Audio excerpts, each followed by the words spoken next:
Bonjour à tous. L'objectif de cette présentation est de partager avec vous des informations importantes relatives à la réglementation en vigueur sur les produits de désinfection et de nettoyage. L'environnement réglementaire a en effet beaucoup évolué depuis une dizaine d'années et je constate souvent sur le terrain que vous n'êtes pas toujours informés de ces évolutions. Pourtant, elles impliquent dorénavant une responsabilité partagée entre les fabricants et les utilisateurs. Alors, avant d'aller plus loin, je me présente rapidement. Je m'appelle Isabelle Valade, je suis responsable commerciale pour tout ce qui est hygiène industrielle au sein de la filiale française du groupe Schülke. Notre métier est de formuler et de produire des détergents et des désinfectants. Alors, la présentation s'articule en 5 parties, avec tout d'abord un rappel des définitions sur le nettoyage et la désinfection. Ensuite, une partie réglementaire. On enchaînera sur les spécificités des salles propres, comment choisir ces produits. Et pour finir, on parlera d'un sujet d'actualité que sont les normes de virucidie dans le contexte du Covid-19. Alors, comme vous êtes aujourd'hui d'univers très différents, je n'entrerai pas dans les spécificités métiers, mais je resterai généraliste. Alors, tout d'abord, un rappel de définition. Donc, le nettoyage et la désinfection sont bien deux actions différentes, ayant des objectifs différents et utilisant des moyens différents. Donc, le nettoyage a pour objectif d'éliminer les salissures visibles. Par la même occasion, il va réduire la charge de micro-organismes présents sur les surfaces traitées. Donc, il fait appel à un détergent et il nécessite une action mécanique. Il est suivi systématiquement d'un rinçage et d'un séchage. Il prépare en fait la surface à l'étape suivante qui est la désinfection, qui elle a pour objectif de détruire les organismes. Et donc on va faire appel à des désinfectants qui sont soit des prêts à l'emploi, soit des produits concentrés. Et on va s'attacher à respecter le temps de contact, qui est le temps minimum pendant lequel le désinfectant doit rester en contact avec la surface. Et si on travaille avec un concentré, on va respecter le taux de dilution qui est recommandé par le fabricant. Alors attention toutefois à l'interprétation de la désinfection. Un désinfectant n'élimine pas la totalité de la population, mais va la réduire, en général en fonction de la chimie utilisée, entre 3 et 6 log, c'est-à-dire qu'on va diviser le nombre de cellules d'un facteur allant de 1000 à 1 million. Alors je vous propose maintenant de passer à la partie réglementaire. Donc la réglementation sur les produits chimiques est régie par l'Agence européenne des produits chimiques. Donc les deux premiers règlements qu'on voit sur la diapo, vous les connaissez bien puisqu'ils sont entrés en vigueur il y a 12-13 ans, c'est le REACH et le CLP. Donc on va plutôt s'attacher à passer un peu de temps sur le règlement BPR qui est plus récent. Alors ce règlement est une transposition de la directive de 1998. Son objectif est la protection des hommes et de l'environnement.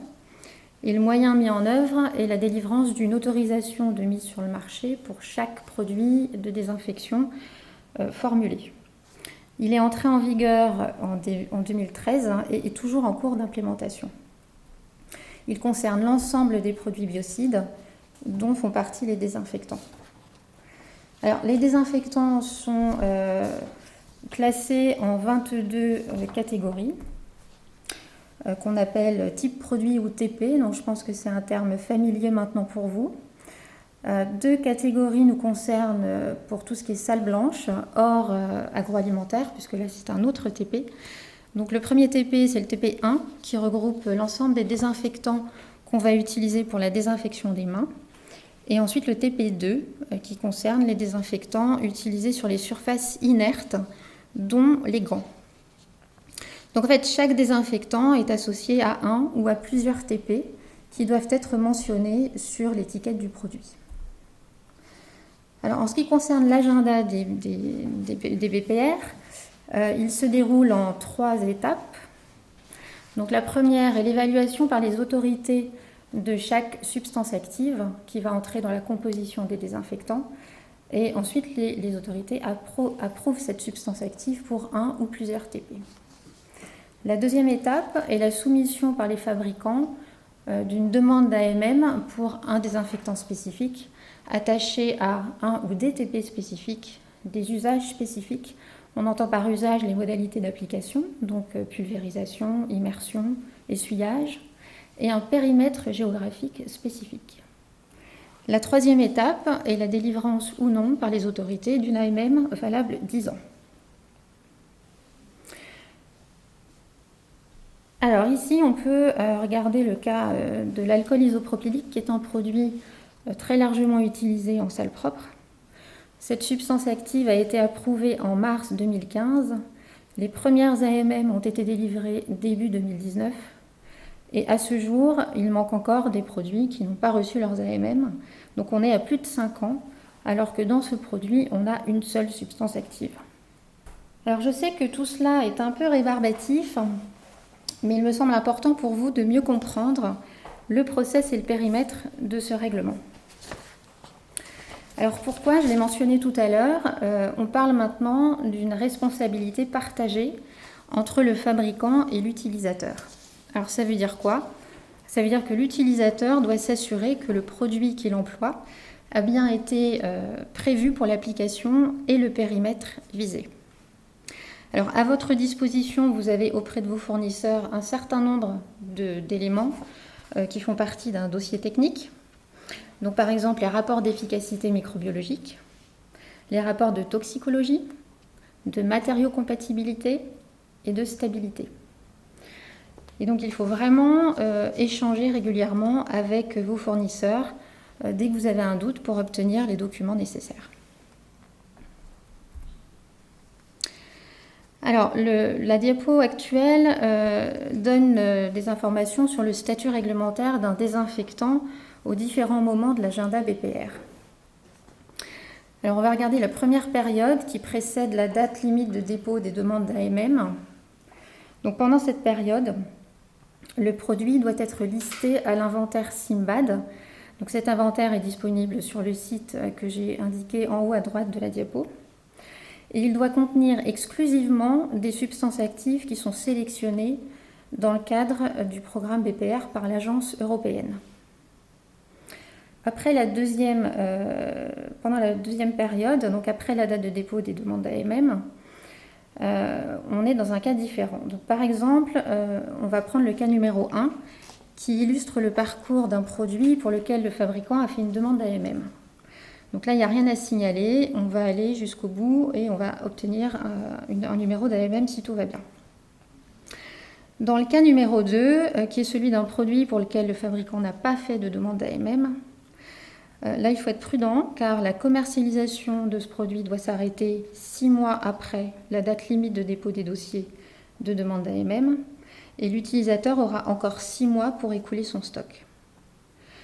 Donc en fait, le moyen de savoir pour vous si le produit que vous utilisez est conforme ou pas est de demander à votre fournisseur le document délivré par l'ANSES et qui atteste que la demande d'AMM a bien été effectuée.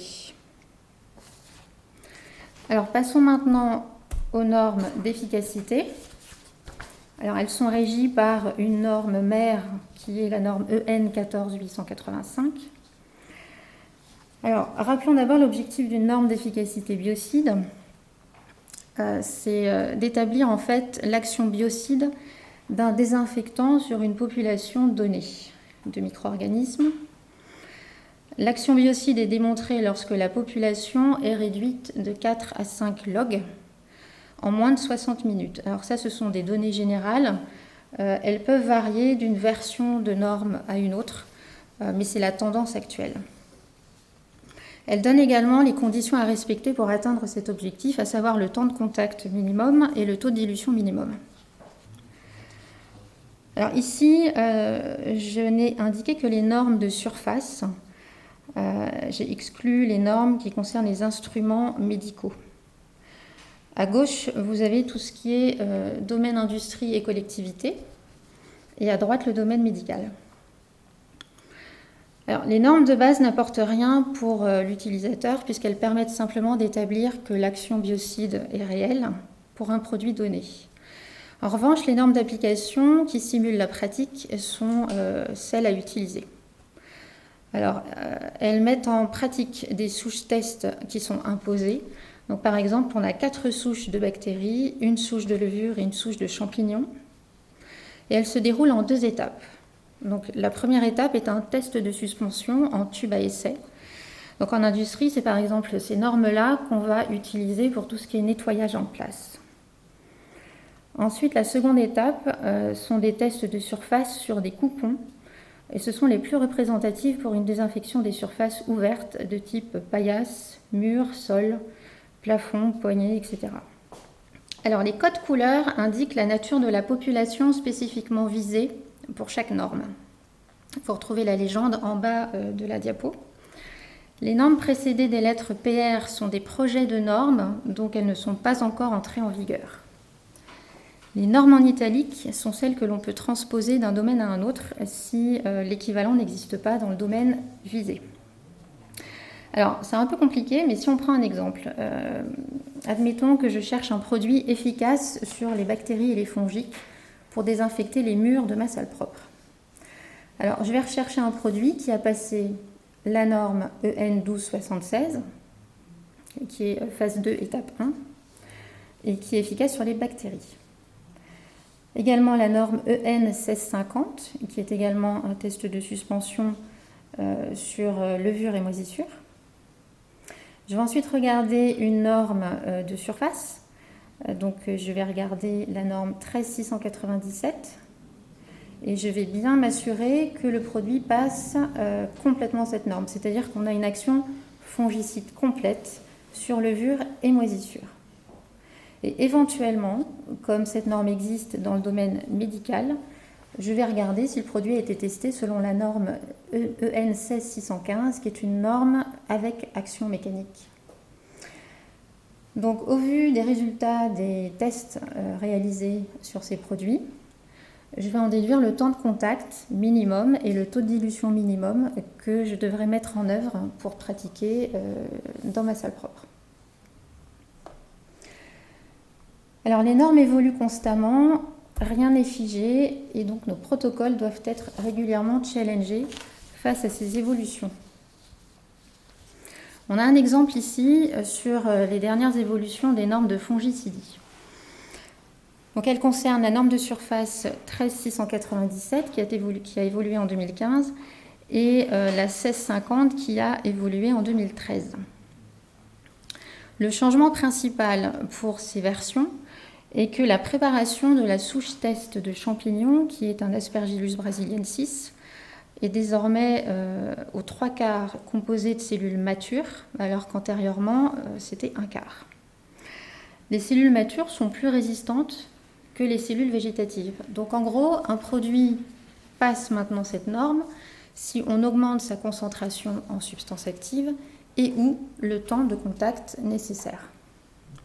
Les conséquences pratiques pour vous, là j'ai donné des exemples sur 2 types de produits largement utilisés en salle propre. Les premiers sont à base d'ammonium quaternaire et d'amine.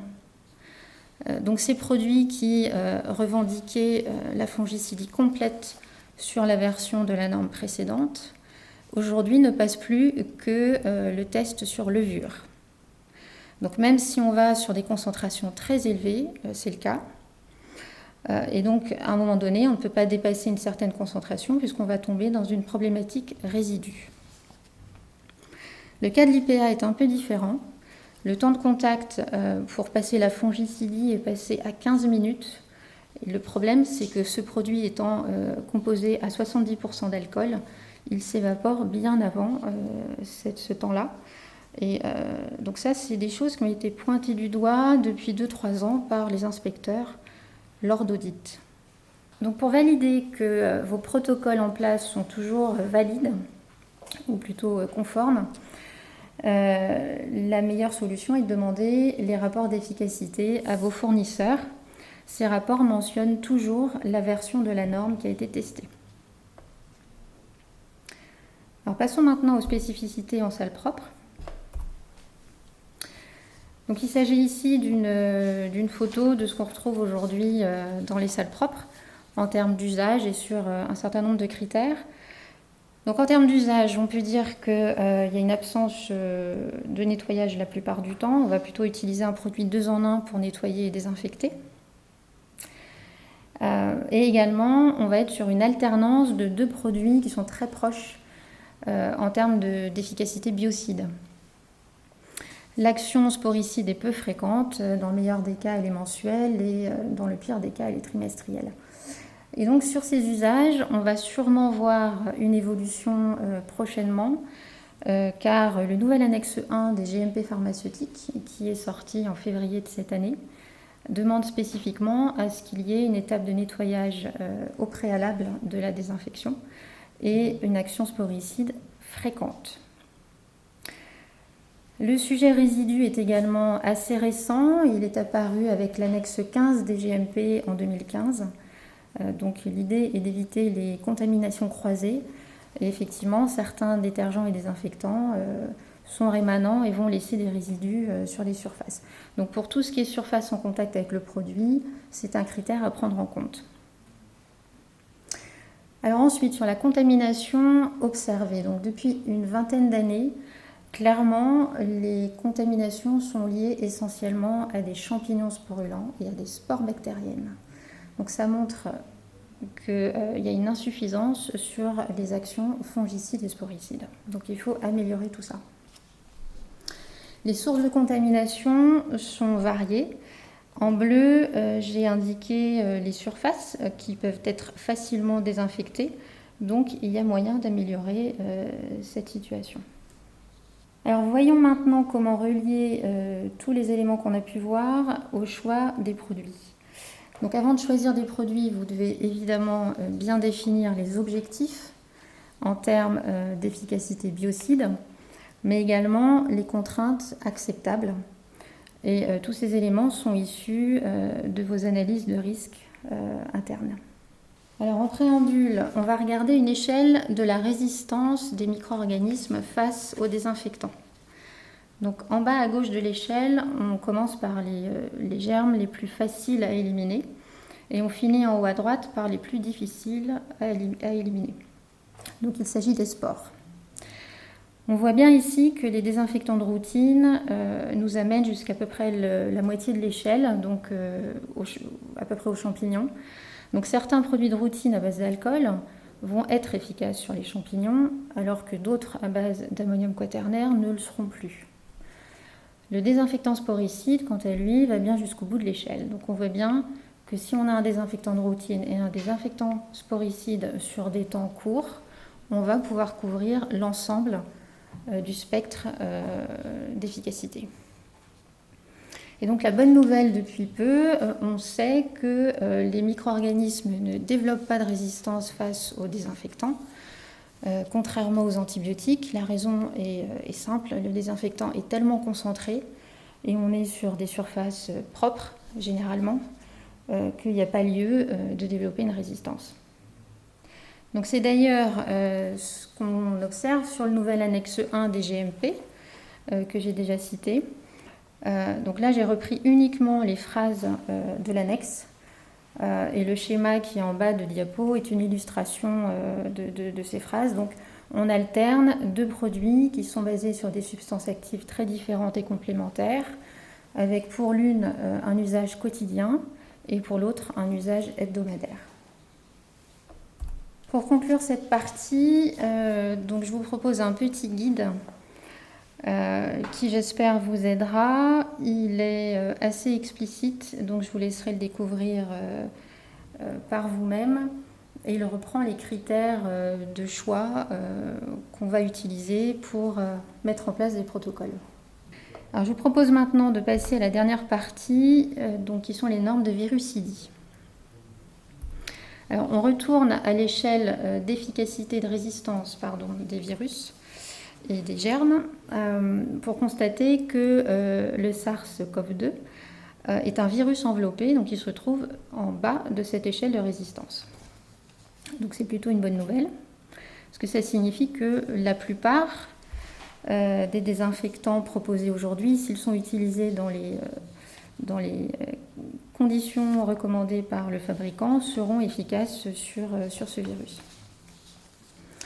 Alors ici, on a le détail des normes et des recommandations concernant les tests de virucidie pour les produits. Alors pour la désinfection des mains, on est en TP1.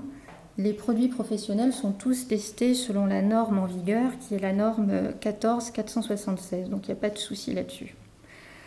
En revanche, pour les produits de surface, tout dépend du statut réglementaire du désinfectant. Donc on a à gauche les désinfectants du domaine médical qui ont un statut dispositif médical.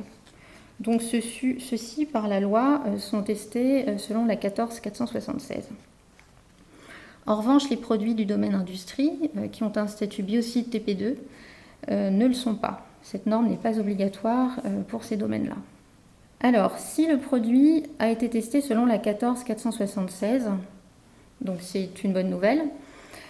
Si il a été testé selon la version antérieure à l'été 2019, vous avez ici un produit qui a une activité virucide complète dans la plupart du temps, puisque les virus testés sont des virus nus. Donc ça englobe en gros les virus enveloppés.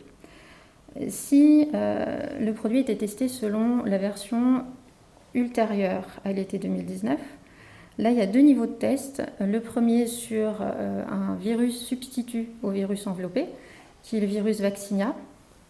Donc là on obtient une activité virucide limitée. Et le deuxième niveau de test équivaut à la version antérieure de la norme, puisque là il se fait sur les virus nus. Donc un résultat en termes de temps de contact et de taux de dilution réalisé sur Vaccinia sera totalement adéquate et adaptée au contexte du Covid-19. Maintenant, pour les produits qui sont biocides uniquement. Donc, il existe depuis les années 2000 un guideline du Robert Koch Institut, qui est l'équivalent de l'Institut Pasteur en Allemagne, qui prévoit, donc depuis un certain nombre d'années, de faire des tests pour une activité virucide limitée. Donc là aussi, on teste sur des souches de Vaccinia. Donc si le test a été fait avant 2015, on est sur une souche Vaccinia Elstree. Et après, on est sur un virus, une souche Ankara. Donc les deux types de résultats sont valables. La raison pour laquelle la souche a évolué, c'est simplement pour éviter au personnel de laboratoire une vaccination contre la variole. Donc là aussi, les temps de contact et les taux de dilution obtenus sur ces tests-là sont adaptés au contexte Covid. Alors, quelques conseils pour résumer. Donc, demandez les rapports des tests de virucidie aux fournisseurs pour ajuster au mieux les temps de contact et les taux de dilution. Donc, en regardant bien tout ce qui concerne l'activité virucide limitée. Donc, si vous devez vous adresser à un fournisseur qui n'a pas une gamme dédiée à la salle propre, pensez à vérifier le statut réglementaire du produit, parce qu'il se peut qu'il soit également dispositif médical, auquel cas vous aurez forcément la norme 14476 qui aurait été passée. Et également, pensez qu'en ces temps de pénurie, les autorités ont assoupli les règles uniquement pour les produits TP1, donc pour la désinfection des mains. Mais pour les TP2, ce n'est pas le cas. Donc il faut toujours être dans le cadre de ce règlement pour le traitement des surfaces.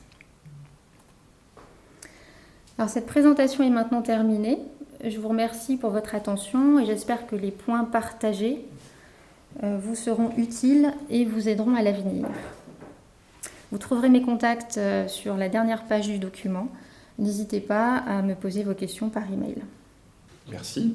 Merci beaucoup pour cette présentation très claire, d'autant plus qu'on est face à un contexte normatif, lui, qui est plutôt complexe. Donc, c'est pas toujours évident de s'y retrouver pour des gens qui ne traitent pas de ces questions-là au quotidien. Je souhaiterais revenir sur le point que vous avez évoqué, qui est le cas des produits TP2 et de leur action vis-à-vis des virus. C'est effectivement un point important, pas tant du point de vue de l'efficacité des produits, mais plus de la conformité réglementaire qu'un utilisateur peut être en droit d'attendre, notamment en cas de contrôle par d'autres autorités.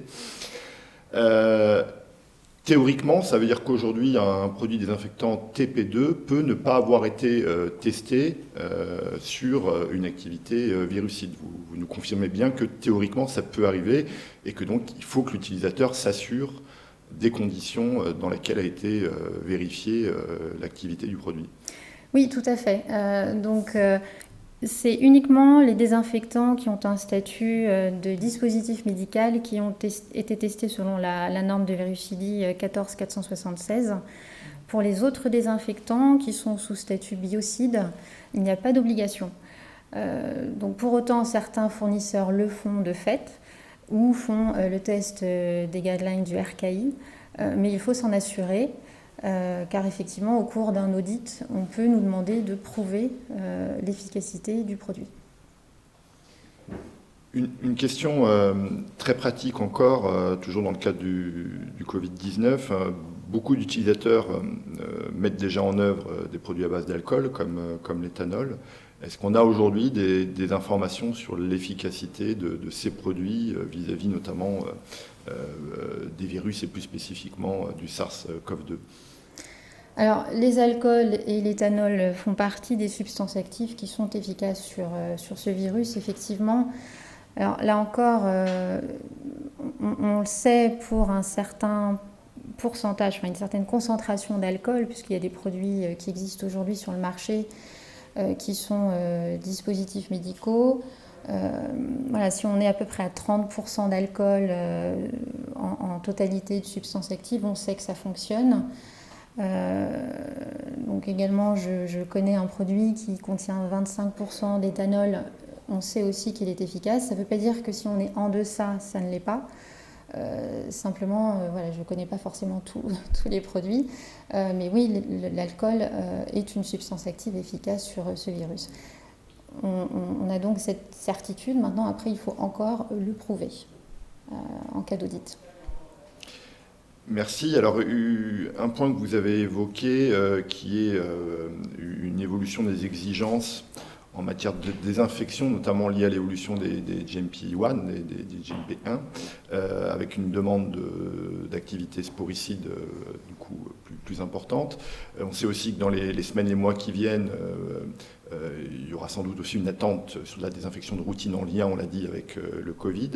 Certains utilisateurs, notamment vu cette problématique des résidus, pourraient être tentés de finalement utiliser les mêmes produits que ceux qu'ils utilisent déjà dans le cadre de la DSVA. Je pense notamment à l'H2O2. Est-ce qu'aujourd'hui, ce type de produit existe pour des applications sous forme de produits sprayables? Est-ce que c'est une bonne idée? Est-ce que ce n'est pas une bonne idée? Qu'est-ce que vous pouvez nous dire sur ce sujet? Alors, il y a plusieurs choses. Il y a l'aspect efficacité, il y a l'aspect ensuite sécurité des opérateurs avec le peroxyde d'hydrogène. Donc c'est vrai que la DSVA se pratique aujourd'hui essentiellement avec cette substance active. Les modalités, c'est en fait hors présence humaine pour des raisons de toxicité. Donc il est vrai que le peroxyde a une limite d'exposition professionnelle qui est relativement basse. Elle est de 1 ppm en Europe et en Allemagne, elle est même de 0,5 ppm. Donc pour une opération manuelle en présence humaine, moi, je déconseille d'utiliser ce type de produit. On peut en revanche s'orienter vers des produits à base d'acide paracétique. L'acide paracétique a cet intérêt d'avoir une efficacité biocide équivalente au peroxyde avec 10 fois moins de chimie en général, ça dépend des applications, tout en répondant aux critères résidus. Donc c'est vraiment des molécules intéressantes à mettre en œuvre en fait. Enfin, une dernière question peut-être. Un certain nombre de secteurs industriels ont été perturbés en termes de production compte tenu des mesures de confinement et de restriction des transports à un niveau mondial. Pour ce qui est de votre filière, celle des désinfectants, est-ce qu'il faut s'attendre éventuellement à des difficultés d'approvisionnement de matières actives dont beaucoup sont fabriquées dans les pays asiatiques et notamment la Chine? Alors, sur les matières actives, c'est possible. Je pense toutefois que la plupart des fabricants européens s'approvisionnent en Europe. En revanche, la problématique est portée sur le prix des alcools.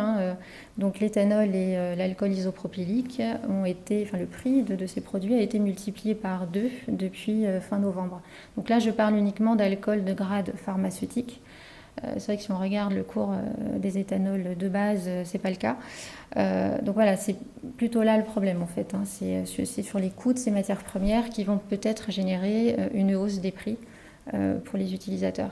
Après, la pénurie pourrait venir de certains accessoires plastiques qui effectivement viennent de Chine pour la plupart. Mais en termes de substances actives, je pense que ça ne sera pas encore le cas. Merci beaucoup. Merci à vous.